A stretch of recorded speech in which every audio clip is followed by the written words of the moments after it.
Olá, alunos, sejam todos muito bem-vindos a mais um roteiro de prática da nossa disciplina de relação parasita-hospedeiro. Eu sou o professor Leandro, estou com vocês nessa disciplina, bem como nos roteiros de prática. E hoje, então, vamos dar sequência às nossas atividades práticas desta disciplina. Tá? Então, hoje vamos demonstrar e identificar, né, alguns parasitas para que então nós possamos concluir essa atividade prática número 2. Tá? Então vamos lá. Nossa disciplina então é relação parasitas e hospedeiros e esta aula prática tem como tema, como título, a identificação de hemoparasitas. Tá? Eu sou o professor Leandro e convido então todos vocês para darmos início à nossa atividade prática.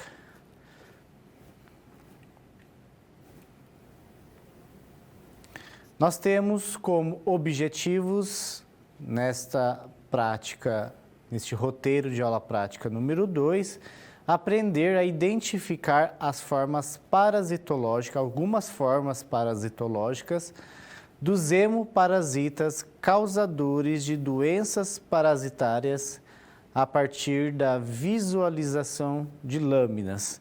Tá? Então, nós vamos, hoje, visualizando algumas lâminas, identificar esses hemoparasitas.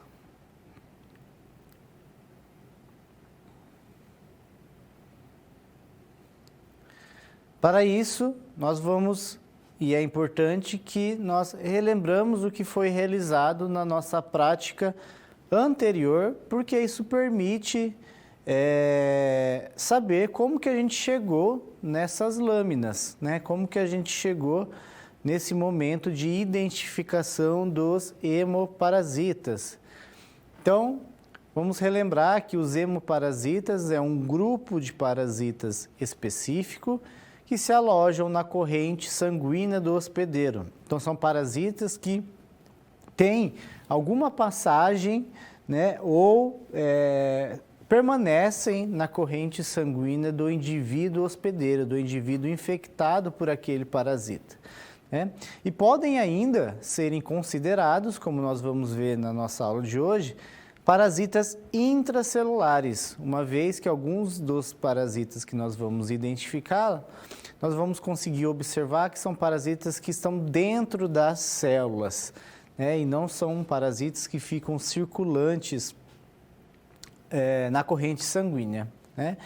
Dentre as parasitoses, né, que pertencem a este grupo de hemoparasitas que infectam os seres humanos, e aí a importância clínica da identificação destes parasitas, são hemoparasitas pertencentes às espécies Trypanosoma cruzi e aos gêneros Plasmodium e Leishmania.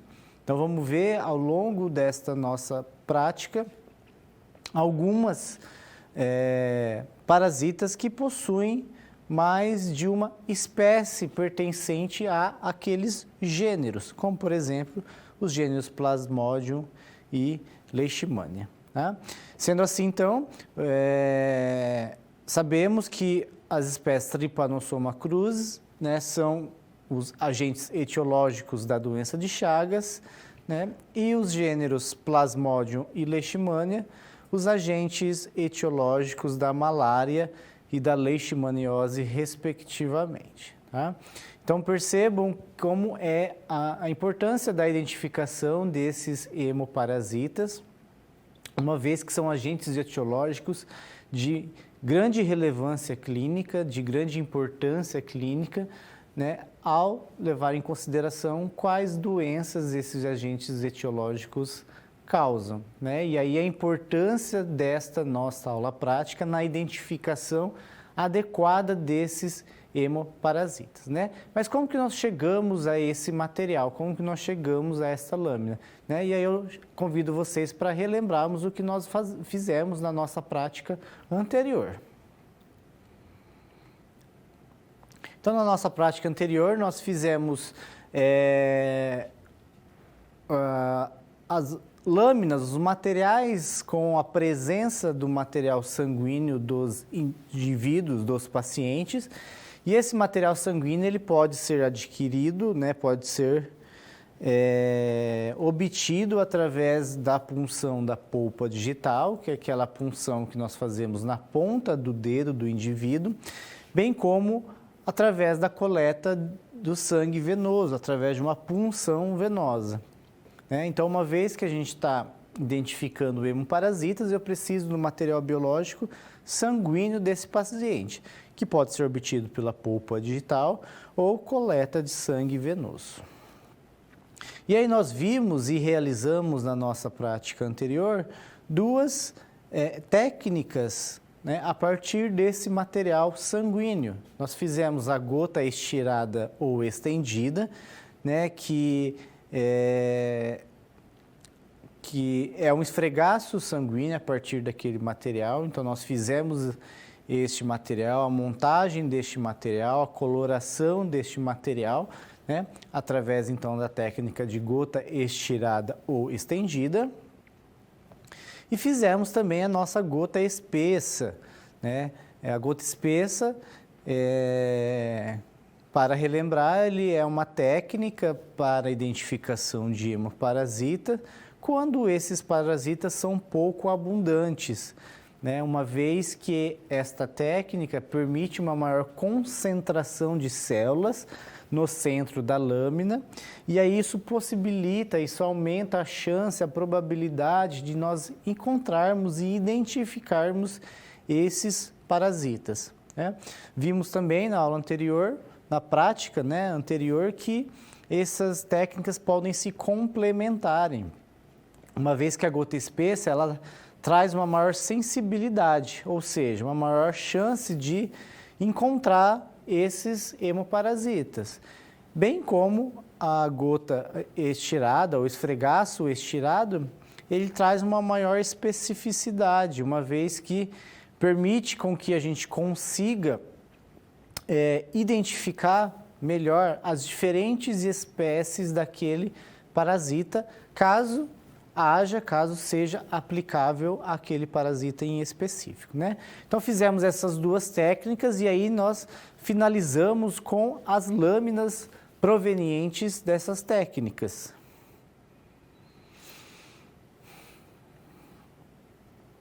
Então, a partir desses materiais que nós fizemos na nossa prática anterior, a montagem dessas lâminas e a coloração dessas lâminas, agora é importante que nós saibamos ir ao microscópio com esse material para poder identificar esses hemoparasitas, né? Então, esse é o objetivo da nossa prática de hoje, identificar esses hemoparasitas através da visualização dessas lâminas.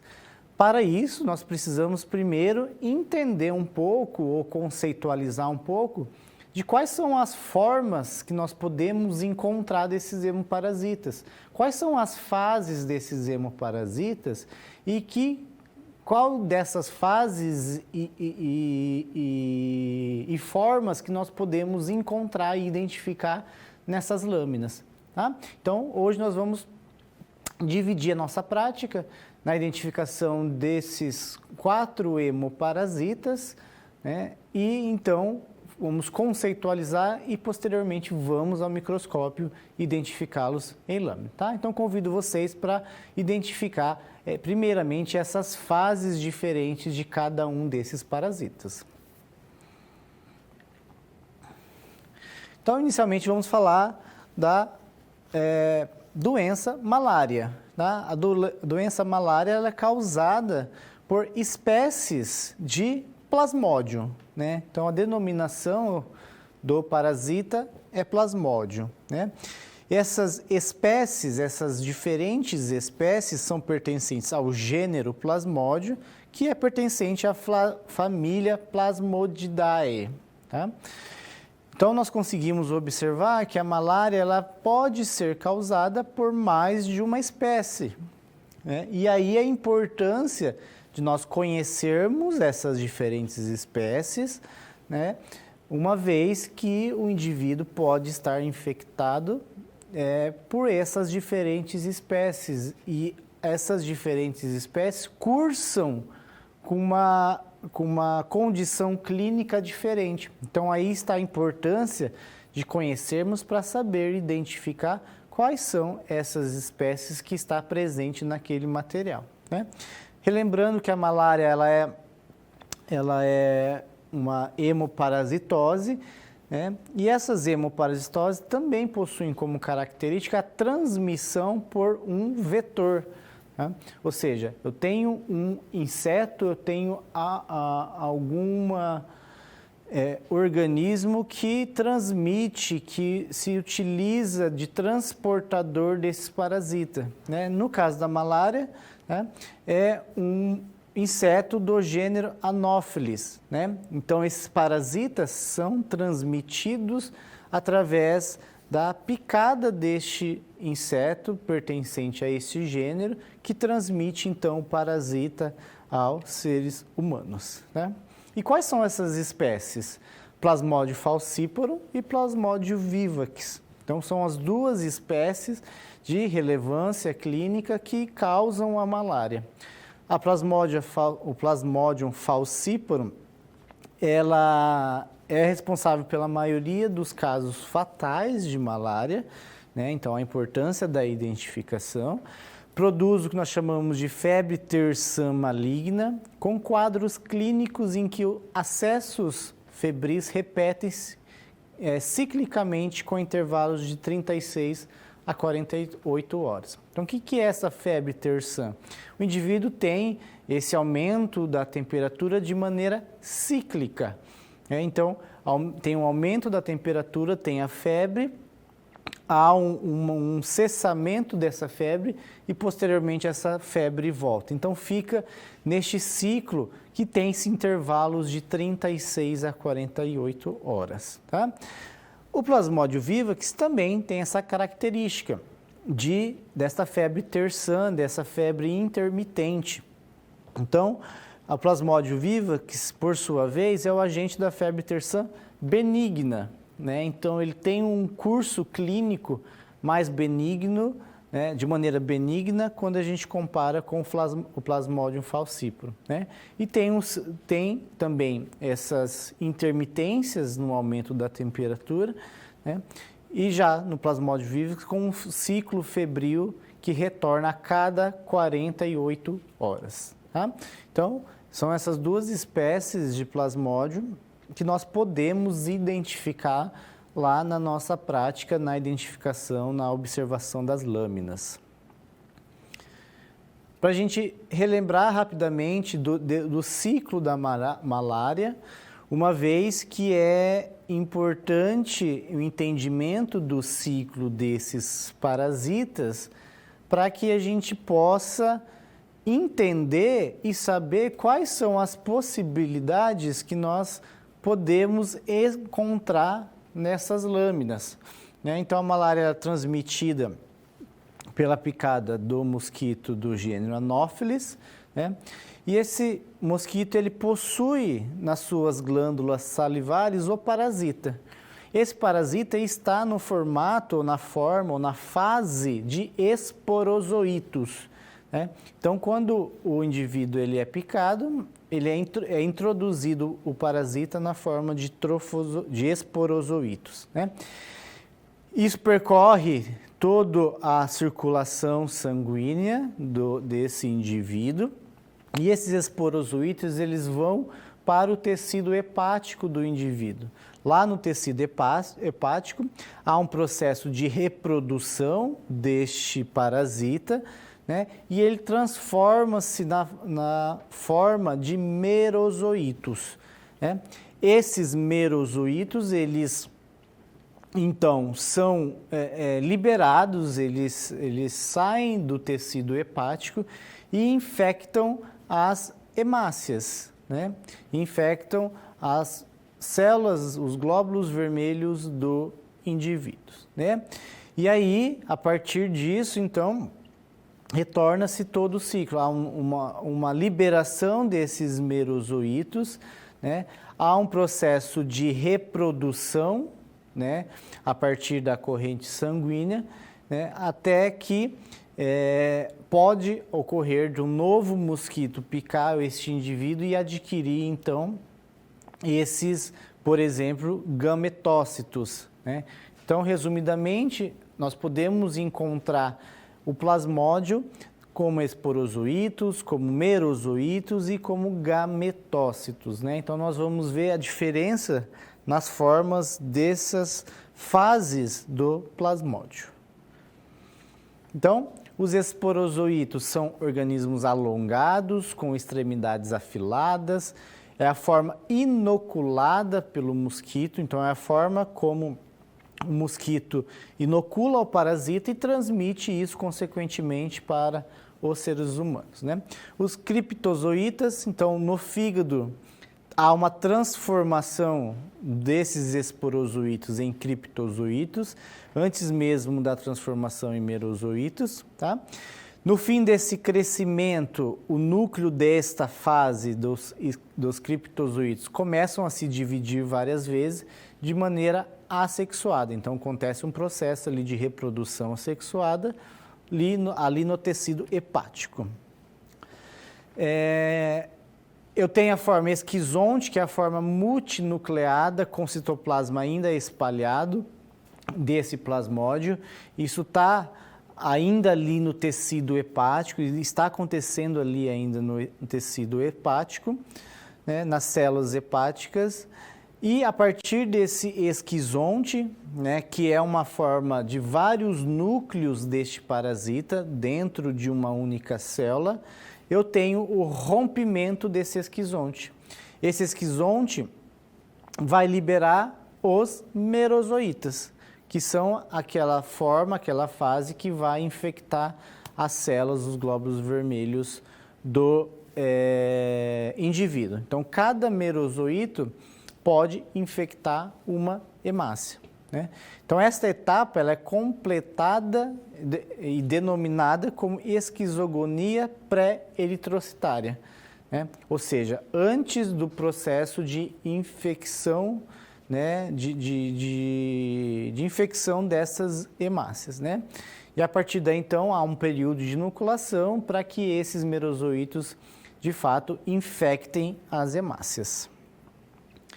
E eu tenho também a fase do trofozoíto, né? Então, no interior da hemácia, esse merozoíto ele acaba evoluindo, ele se evolui para trofozoíto, né? Então, o núcleo desse trofozoíto ele começa a se dividir várias vezes, né?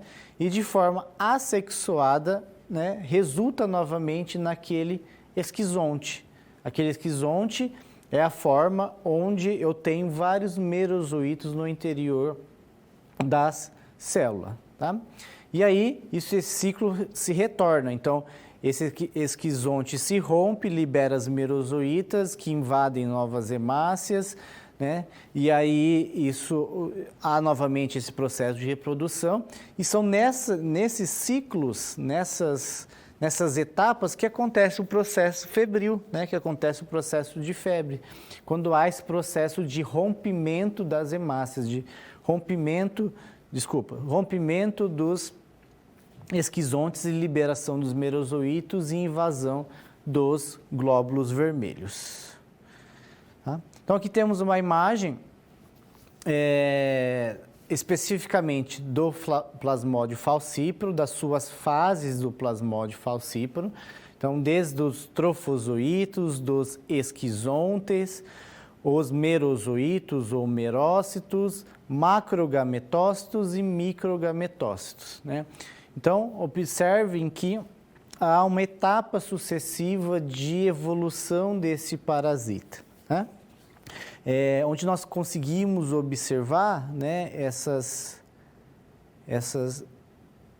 esferas arredondadas, pretinhas, são os merozoítos, tá? Que vão se romper e vão invadir outras hemácias, né? Aqui nós estamos observando as etapas da evolução desse parasita, né?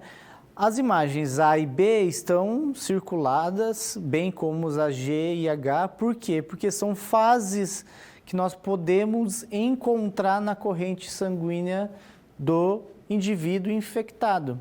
Então, aí a importância desse entendimento para que a gente consiga saber o que nós podemos encontrar na observação destas lâminas e identificação.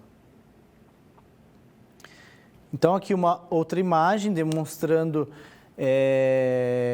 um esfregaço sanguíneo que foi colado pelo método de Ginsa que nós realizamos na nossa prática anterior. Então, nas flechas nós conseguimos observar a etapa de trofozoítas desses plasmódios, né? Então, a gente consegue observar que ele está dentro das hemácias, né? Então, normalmente o parasita ele se apresenta de uma maneira excêntrica, ou seja, próxima à periferia desta célula, das hemácias, e nós conseguimos então identificá-los através de uma coloração de Ginsa. Aqui uma outra imagem, só que na fase de gametócitos do plasmódio falcíparo, né? O que popularmente a gente chama de bananinha, né?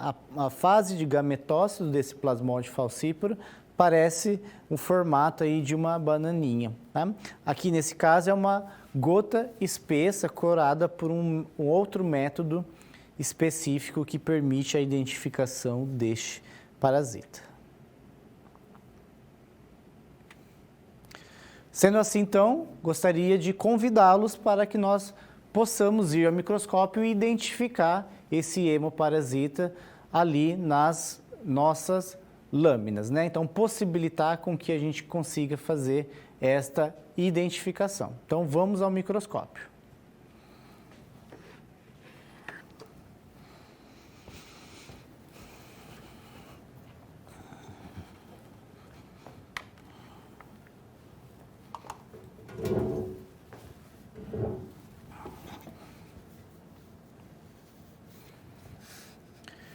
Então, aqui temos as nossas lâminas, tá? Então, essas lâminas, elas foram obtidas através das nossas técnicas que realizamos anteriormente, tá? Então, essas lâminas já estão coradas, né? E aí nós vamos fazer todo o processo de focar essas lâminas e tentar identificar esses hemoparasitas nessas lâminas, tá? Então, lembre-se que como eu estou verificando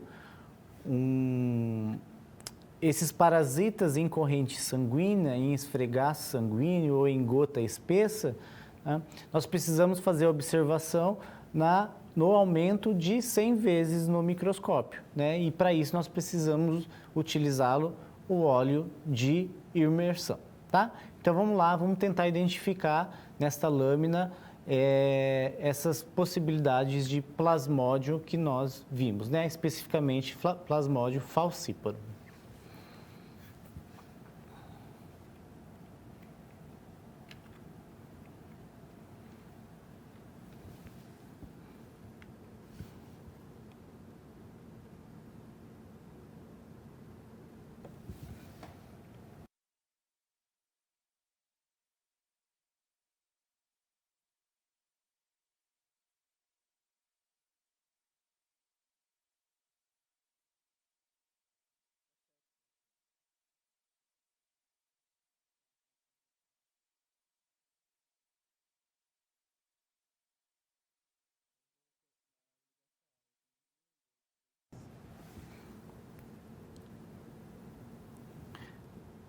Então, na observação aqui da lâmina, tá? Então, focamos aqui no aumento de 100 vezes, né? Com o óleo de imersão e vamos andar nesta lâmina para ver se nós conseguimos identificar estas formas do hemoparasita plasmódio, especificamente plasmódio falcíparo, tá?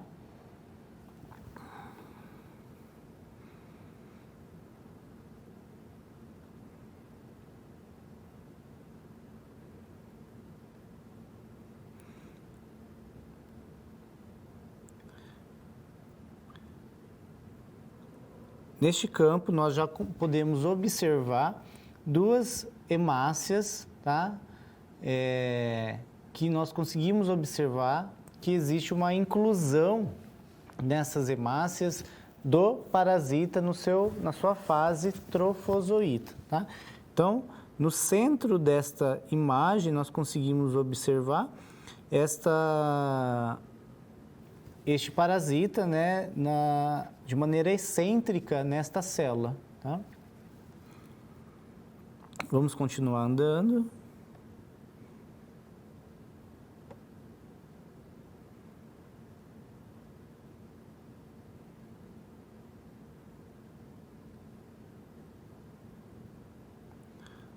Ó, novamente, nesta imagem, no centro, né, nós podemos observar a hemácia, uma hemácia com a presença do plasmódio falciparum, né? Então, observe que ele forma praticamente um anelzinho na parte excêntrica da célula, né? Ou próximo à periferia das células. Vamos continuar visualizando.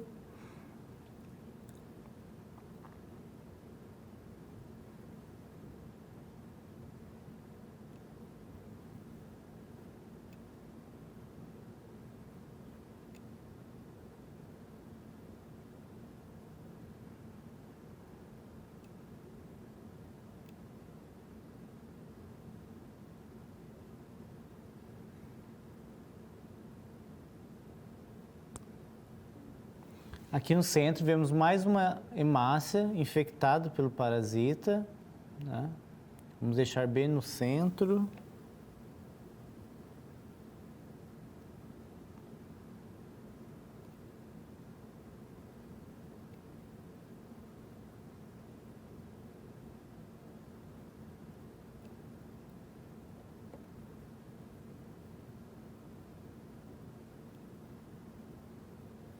Então, nessa imagem central, nessa hemácia central, também nós conseguimos observar, tá?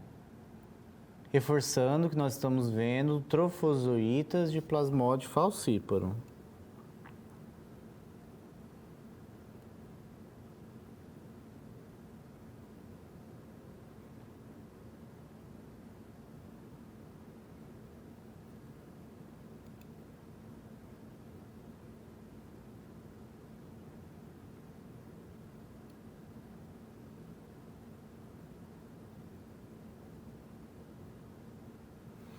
Nesta imagem, mais uma vez no centro do campo, nós conseguimos observar mais uma hemácia com uma espécie de anelzinho na sua periferia, na sua borda, tá? Então vejam ali a identificação de trofozoíta. Vamos continuar andando e observar uma última hemácia com o parasita.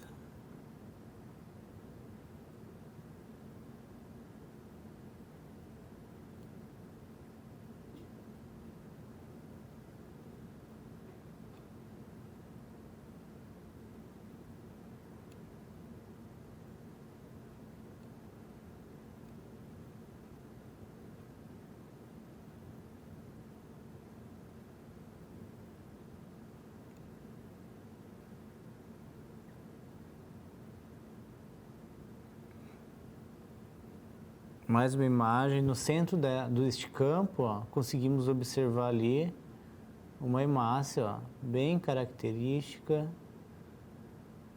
com a presença do parasita.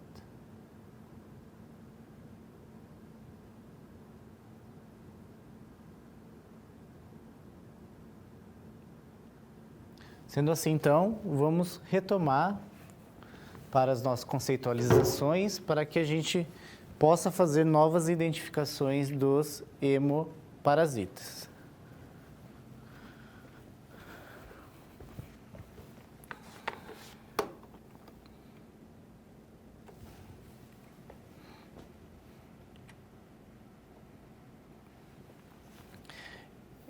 Então, observamos os trofozoítas de Plasmodium falciparum, de identificação de Plasmodium falciparum, e vamos ver aqui na tela alguma possibilidade sobre o Plasmodium vivax, tá? Então, o Plasmodium vivax,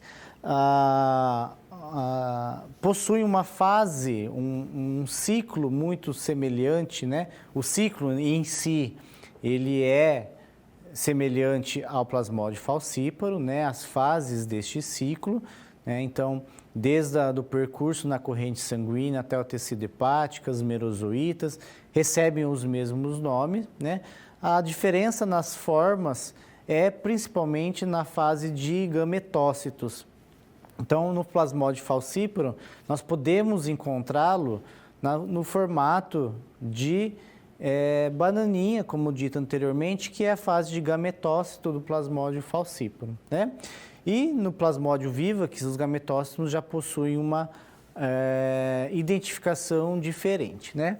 Nós podemos encontrar o plasmódio vivax conforme a imagem B, também com este anelzinho, né? Um formato de anelzinho de maneira excêntrica nas hemácias, né? Então, também é uma possibilidade de encontrarmos o plasmódio vivax, né? Que é uma outra espécie de plasmódio causador da malária. Daqui uma imagem, né, onde nós podemos observar um esfregaço corado pelo método de Guinça, neste caso de plasmódio vivax, né? O anelzinho do plasmódio vivax, ele é um anelzinho mais intenso, né? E as hemácias possuem numerosas granulações que nós chamamos de Schuffner, né? Então, são esses pontilhados, né? São essas granulações nessas hemácias, como nós podemos observar nas duas setinhas, né? Do plasmódio. Aqui novamente, tá? Dois esfregaços de plasmódio vivax, tá? Então percebam que a imagem está um campo não muito bacana de ser observado, mas nós conseguimos fazer a identificação do plasmódio, né? Neste caso, não sem a granulação as granulações de Schuffner.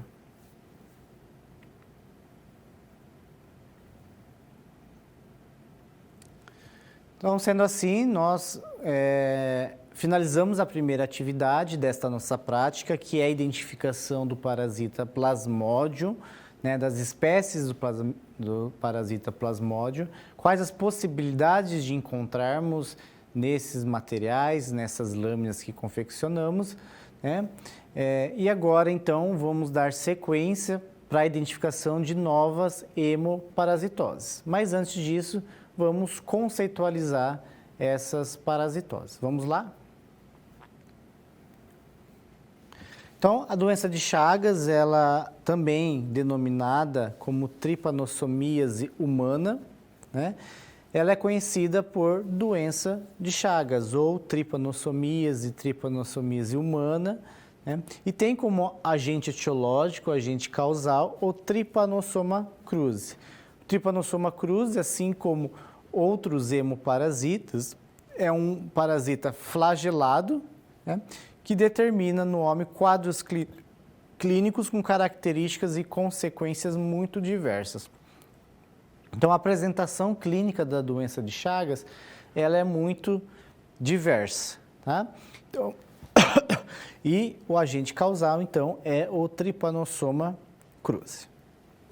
O tripanossoma, ele apresenta muitas variações morfológicas, então, assim como nós vimos na identificação do plasmódio, né, ele também apresenta diferentes fases, diferentes variações morfológicas, né, e também, em cada uma dessas fases, diferenças fisiológicas e ecológicas, né, no sentido da sua possibilidade de infectar os seres humanos e a patogenicidade, né? Ou seja, a característica do parasita de causar uma patologia, de causar uma doença, tá? E quais são estas formas que nós podemos encontrar, né? Podemos encontrar o Trypanosoma cruzi nas formas de amastigota, epimastigota.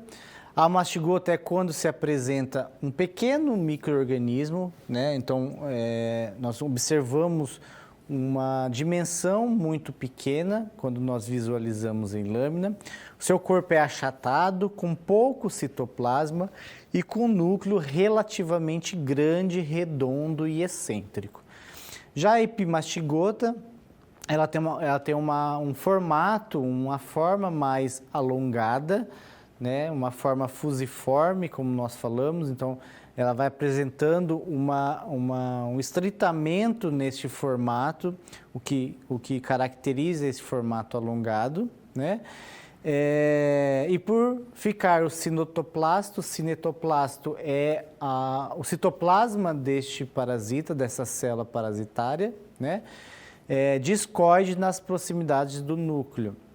Então, esse citoplasma, ele apresenta um formato discoide, um formato de disco próximo das proximidades do núcleo. Então, é uma célula como um todo um pouco mais alongada, né? E esse citoplasma num formato de disco ali nas proximidades do núcleo. Nós podemos encontrar também o Trypanosoma cruzi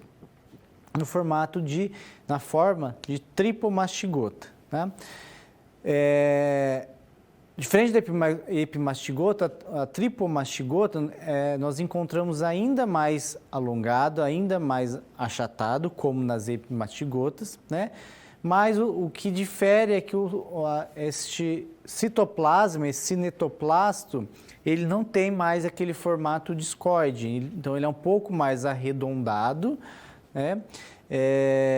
Ele se desloca um pouco mais em relação à periferia, então ele se distancia um pouco do núcleo, tá? Então, as tripomastigotas é uma das formas possíveis de nós encontrarmos e identificarmos no microscópio. Então, aqui uma imagem abstrata dessas diferenças e possibilidades que nós podemos encontrar. Então, na imagem A, nós vemos a mastigota, então observamos que ela é mais arredondada, né? Não tem aquele formato alongado, não tem aquele formato achatado. Na B, nós temos a promastigota, né? E aí observem que eu tenho ali o núcleo celular, é um parasita flagelado, tá? E eu tenho um formato um pouco mais achatado. Diferente da formato D, que eu gostaria de chamar a atenção, que ele tem um formato um pouco menos achatado quando a gente compara com a promastigota, tá? E o formato E, que é uma das possibilidades de encontrarmos, né, na identificação das lâminas, né, a identificação dele nas lâminas, eu tenho a tripomastigota, né? Então, ele já torna um parasita um pouco mais irregular, né? Esse citoplasto, né, esta membrana, esse espaço, ele é um pouco mais alongado, né? E comumente é muito próximo desta maneira como nós podemos encontrar e identificar nas lâminas, tá? Então, essas são as formas do Trypanosoma cruzi, as suas respectivas fases, tá? É importante que a gente entenda que nem sempre, né, na maioria das vezes, nós não podemos encontrar todas essas fases, né, numa análise de uma lâmina, na identificação de uma lâmina, tá? Mas é importante que a gente entenda estas fases para poder entender, né, aonde que essas fases e essas formas acontecem, para saber se a gente pode ou não encontrar e qual forma que a gente pode encontrar em alguns materiais, tá? Então, aqui algumas imagens, tá?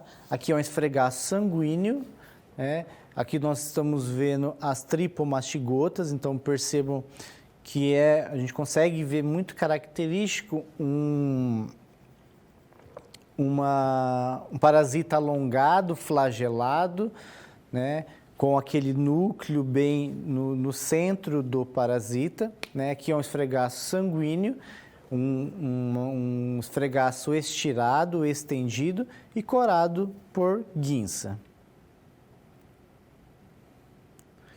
Sendo assim, então, gostaria de convidá-los, então, para que nós vamos ao microscópio para identificar, possivelmente, esses tripanossomas em materiais em lâminas.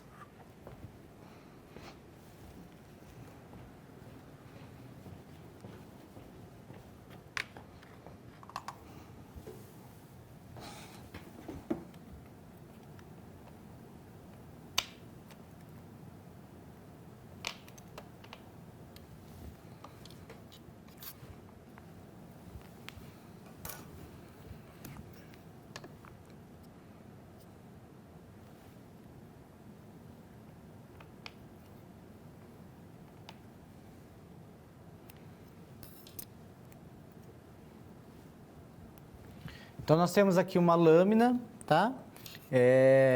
Mais uma vez, lembrar que nós fazemos a leitura na objetiva de 100, né? E para isso é importante que nós tenhamos o óleo de imersão, tá? Então, vamos focar em cada uma dos aumentos.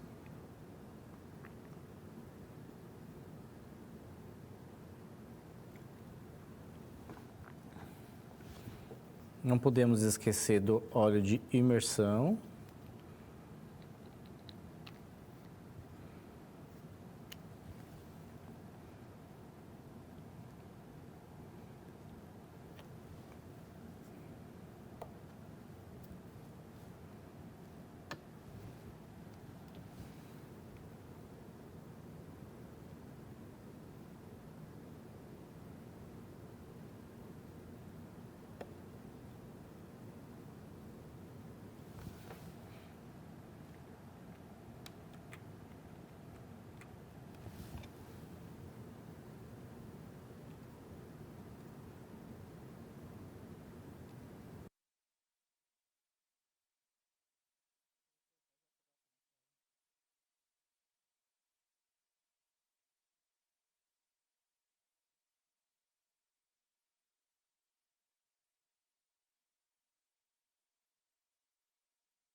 Visualizando, tá?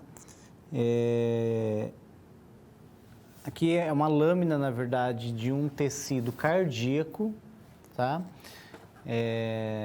Não de um esfregaço sanguíneo, mas nós conseguimos observar nesta lâmina as amastigotas, tá? Então, é muito característico e isso pode ser realizado, né?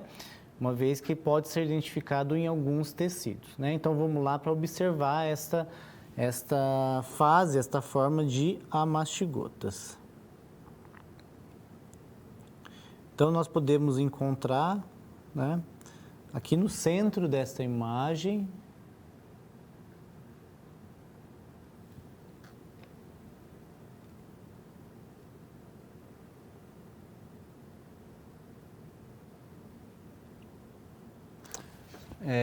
as amastigotas.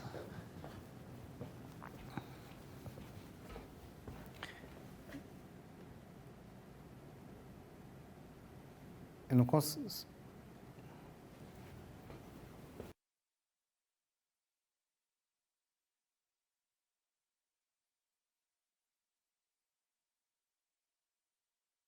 No centro dessa imagem, onde a gente vê estas células um pouco mais alongadas, um pouco mais achatadas, formando um grupo ali de células, isso é a mastigotas de Trypanosoma cruzi. Vamos ver se nós encontramos mais.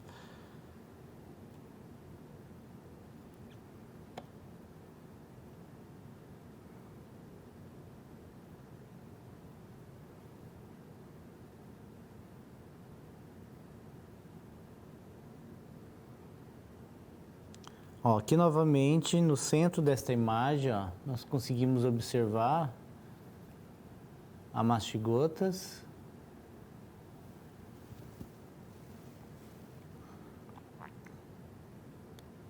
Vamos continuar observando.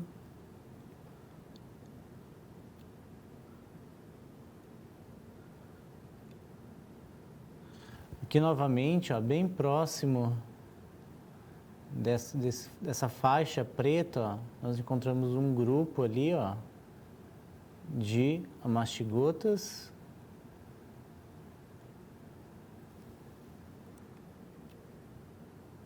Vamos ver se nós visualizamos mais.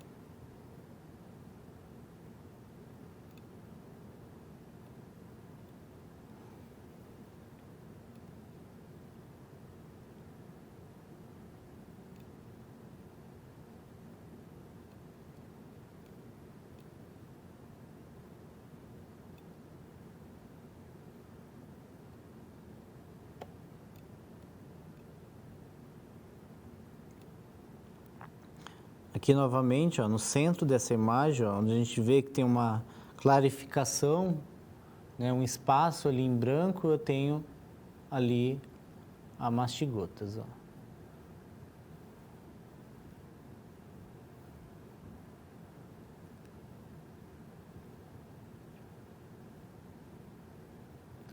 Então, visualizamos a mastigotas de Trypanosoma cruzi, tá? Vamos retomar, então, para as nossas conceitualizações.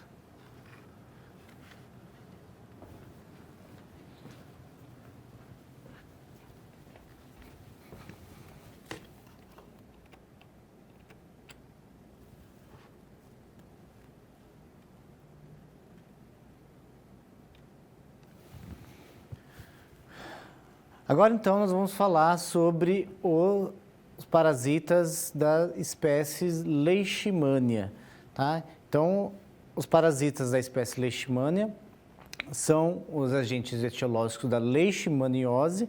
Vamos trazer algumas conceitualizações, depois vamos para o microscópio para que a gente possa observar essas formas desse parasita, tá? Então, vamos lá. Então, os parasitas do gênero Leishmania são transmitidos ao homem por insetos, né? Então também tem como característica o fato de ser hemoparasitas, ou seja, tem uma passagem pela corrente sanguínea, né? E são transmitidos através de vetores. Neste caso, insetos denominados como flebotomíneos, né? Em algumas regiões que são mais características da presença deste parasitas, né? Então, esses parasitas determinam as infecções chamadas de leishmaniose, e esse parasita em específico, ele tem como característica particular atingirem o sistema fagocítico mononuclear. Tá? O que é o sistema fagocítico mononuclear? São células mononucleares, principalmente que pertencem a esse sistema. O principal representante são os macrófagos, né? Ou quando na corrente sanguínea nós denominamos como monócitos. Então, é uma das principais células pertencente a esse sistema. E o parasita, ele infecta esta célula.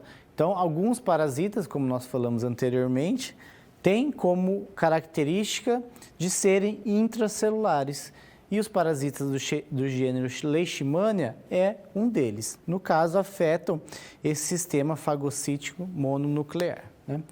As formas que nós podemos encontrar este parasita, né, as denominações, é muito semelhante ao Trypanosoma cruzi, né? Então, a mastigota, a promastigota, a epimastigota, também são os Leishmania também é um protozoário, também é um parasita flagelado, assim como nós vimos a Trypanosoma cruzi, né?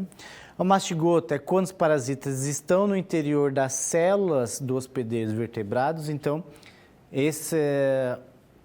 esse parasita tem como característica invadir estas células, né, e a principal delas, macrófagos, monócitos. As promastigotas é a fase da leishmania quando se desenvolve no tubo digestivo dos hospedeiros invertebrados, ou seja, dos insetos flebotomíneos, que servem de vetores para a transmissão desse protozoário. E aqui nós podemos encontrar, né, imagens que, aqui microscopia eletrônica, das formas de amastigota da leishmania em esfregaço, né? Então, nós conseguimos observar que eles estão presentes dentro das células daquele sistema monocítico, né? Fagocítico mononuclear. Então, principalmente macrófagos, principalmente monócitos, né? Vamos ver uma imagem corada para que facilite a nossa visualização, né?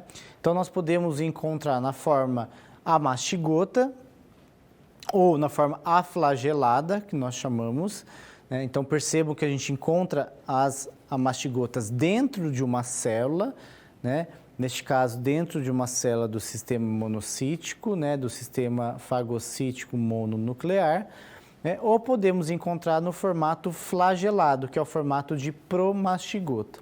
Então, a leishmania, quando comparado com outras parasitas, é um pouco mais simples no sentido do que nós podemos encontrar na identificação de lâminas, né? Então, no caso da leishmania, forma amastigota ou na forma promastigota. Sendo assim, então, gostaria de convidá-los para que nós irmos ao microscópio para poder identificar essas possíveis formas nas nossas lâminas, a identificação desses parasitas, desse hemoparasita nas nossas lâminas. Vamos lá? Então, vamos dar sequência, né, na visualização, então, da identificação da leishmania, tá? Temos aqui uma lâmina, está focada, tá? E aqui nós conseguimos observar as promastigotas, tá? Ou aquela flagelada, tá? Então, bem no centro aqui desta imagem, nós temos algumas promastigotas, ó. Se a gente observar, tem uma próximo à outra. Então, temos aqui, ó, 4 promastigotas bem no centro desta imagem, tá? Vamos andar um pouco para visualizar. Ó, no centro aqui, novamente, eu tenho uma outra promastigota. Então, observe, ó, bem no centro da imagem. Vamos continuar andando, visualizando.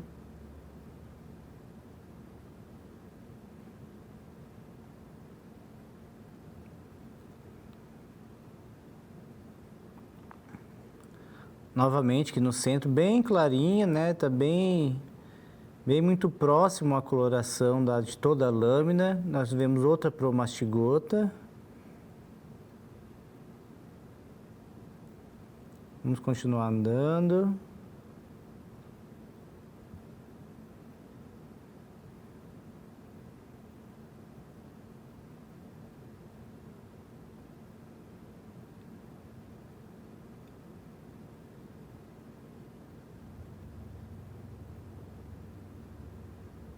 Aqui, bem no centro também, ó, nós podemos observar. Não está dando muito para ver o flagelo, né? Mas nós temos aqui bem no centro.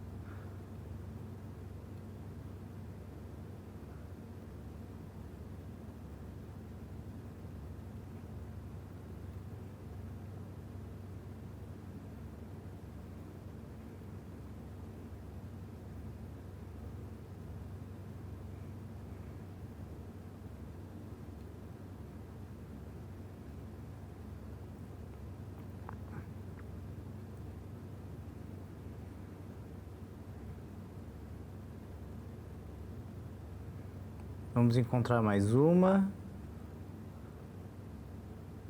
Aqui no centro. Tem duas, uma do ladinho da outra, ó. A gente conseguiu observar. Tá bem clarinho, um pouquinho mais escurecido do que o restante da lâmina.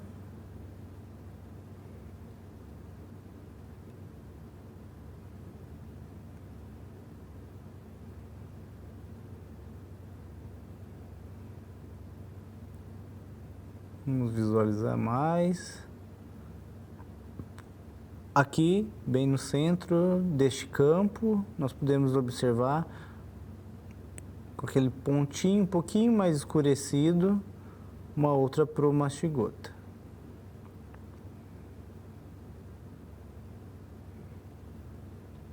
Sendo assim, então, visualizamos as promastigotas de Leishmania, tá? E vamos dar, então, sequência à nossa atividade prática.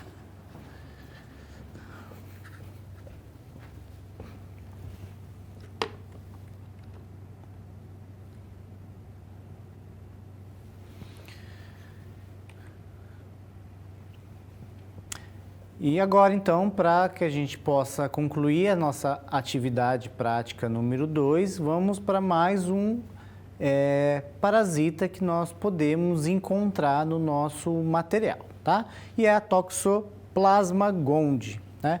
Toxoplasma gondii é um parasita, né? Agente causal, agente etiológico da toxoplasmose. É um esporozoário, então um protozoário, que desenvolve parasitismo intracelular, assim como a Leishmania, também é um parasita intracelular e ocorre com muita frequência na população humana sob a forma de infecção crônica assintomática. Então, muitos indivíduos possuem a infecção de uma maneira crônica e de uma maneira assintomática, né? Então, uma boa parte da população já entrou em contato em alguma vez com esse parasita, né? Então, sendo assim, vamos dar a sequência.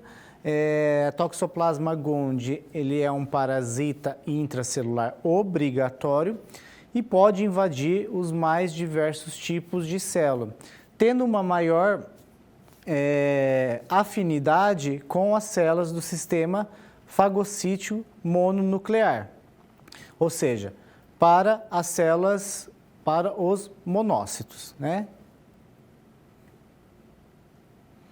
E quais são as formas que nós podemos encontrar desse parasita? Taquizoítas, que é encontrada na fase aguda da infecção. Então, normalmente, o que nós visualizamos em lâminas é os taquizoítos, que ele é o resultado da formação de pseudocistos nas células parasitadas, tá? As células, principalmente do sistema monocítico, que são os monócitos, que são os macrófagos, né? E a um determinado momento em que se atinge uma certa dimensão, esses taquizoítos rompe-se e deixa os parasitas em liberdade para invadirem outras células. Então, esses parasitas intracelulares, nestas células, eles invadem, então, estas células e, consequentemente, provocam a lise e a liberação desses parasitas para, então, invadirem outras células. Podemos encontrar também uma outra forma do ciclo do toxoplasma, são os bradizoítos. Diferente dos taquizoítos, os bradizoítos já é encontrado dentro de cistos teciduais. Então, eu só vou visualizar a partir de exames que possam fazer alguma análise de tecido, né? Então, uma biópsia ou algo em que seja possível a visualização dos tecidos, uma vez que esta forma ela é encontrada na fase crônica da doença, né? Então, os parasitas se encontram dentro de cistos, então dentro de uma estrutura denominada cistos, e dentro desses cistos possui inúmeras centenas desses parasitas no formato de bradizoítos, né? Então, trozoítos, né? Então, na fase aguda da doença, e os bradizoítos na fase crônica da toxoplasmose, tá? Sendo assim, então, aqui algumas imagens para que a gente possa observar. Então, os taquizoítos, a gente consegue observar nessa imagem à esquerda, então nesse formato aí de meia-lua, enquanto que na imagem à direita nós estamos observando um cisto com a presença de bradizoítos, né? Então, essa grande esfera aí, eu tenho, é um cisto com vários bradizoítos dentro, né? E observem que é uma lâmina tecidual, é uma lâmina de um tecido que pode ser qualquer tecido que seja invadido por este protozoário, né? Por este parasita.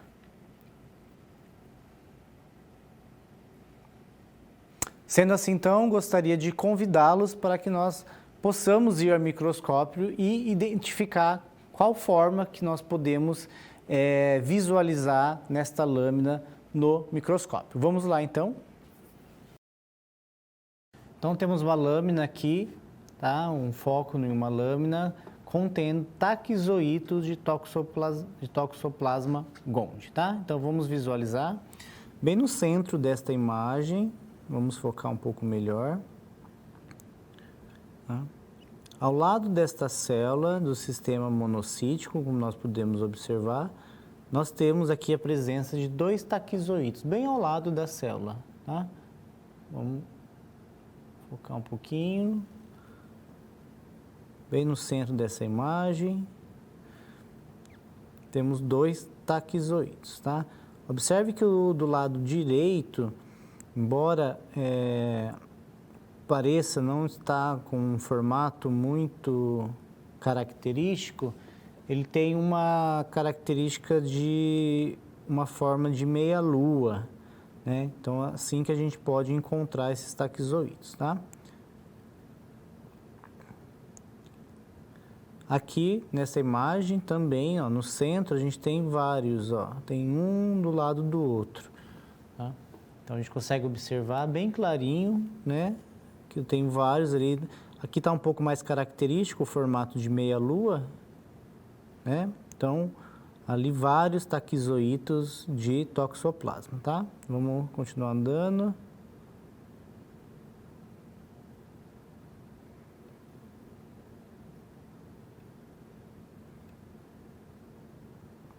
Aqui também, entre estas células, bem no centro deste campo, nós temos ali, ó, 2 taquizoítos, um voltado para o outro, ó, no formato de meia-lua, nós podemos observar, ó, 2 taquizoítos.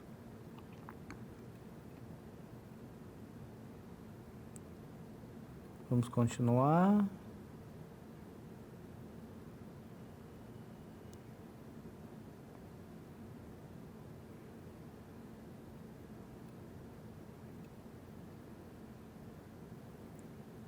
Aqui está um pouco mais visível, então no centro dessa imagem a gente tem alguns taquizoítos,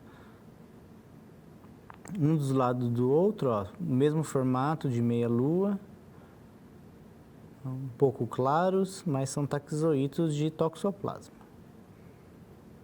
Aqui, novamente, ó, um campo também com vários, ó, no formato de meia-lua. Percebam que a gente sempre podemos, né, visualizar eles em aglomerados, ó, vários taquizoítos aqui próximos uns aos outros. Sendo assim, então, finalizamos a visualização dos taquizoítos de toxoplasma. Vamos, então, dar sequência na nossa prática.